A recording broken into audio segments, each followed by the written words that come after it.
Hello, my name is Ethan Graham. I'm an electrical engineering student at Texas A&M University, and today I'll be talking to you about the global innovation and engineering of the electric motor.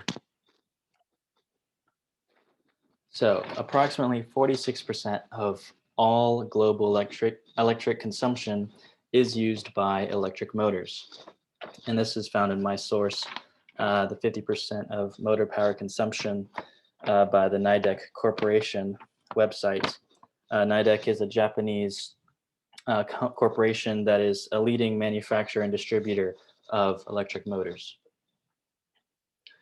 So I've taken various courses on this material, and so I've studied these concepts over the last few years.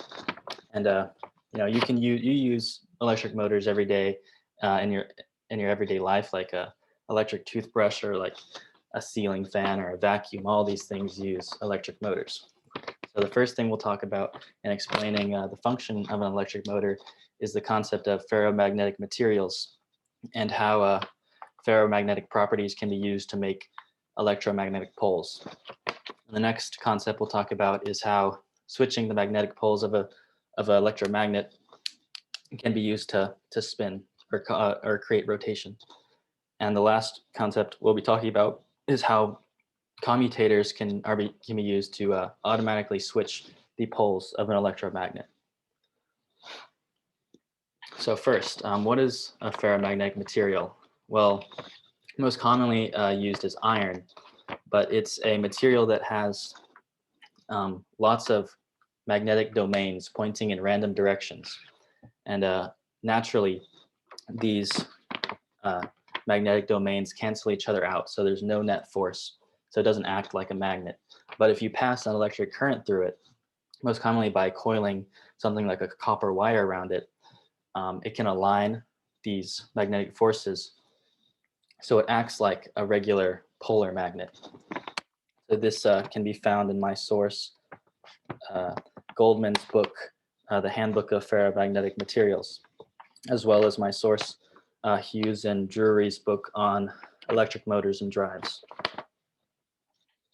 So next, the basics of an electric motor is placing an electromagnet between two different permanent magnets, one with each pole, opposite pole facing either side, as you can see in the top photo. So as you put an electromagnet in the center between those two and pass a current through it, it will align its poles with either opposite pole of the permanent magnet on either side. So in an electric motor, you can see on the bottom, we change the shape of the electromagnet into something called an armature. As you can see, it's the flat rectangular shaped wire. It flattens the electromagnetic field of the electromagnet, so it has a greater surface area to act upon the two permanent magnets on either side. And so the definition of an armature is the device in which current flows to generate torque. And that is a definition on the NIDEC Corporation's website. So changing the direction of the current going through the armature can, like we talked about, I don't think we talked about it before, but it can reverse the polarity of the armature or the electromagnet and swap the poles. And that's how we create constant rotation in an electric motor. So you can see here on the picture on the left, the opposite poles of the armature are aligned with the permanent magnets on either side. And when you switch the current, you can see in the picture on the right, the poles reverse. And how initially the south pole was on the right side, now the south pole is on the left side. And that reversal in polarity causes the armature to continue rotating and align its poles once again. And you can see how this can become an issue because you'd have to automatically switch the current every single time that the poles aligned manually, like switching the battery back and forth. And that can be, something you can't do on your own.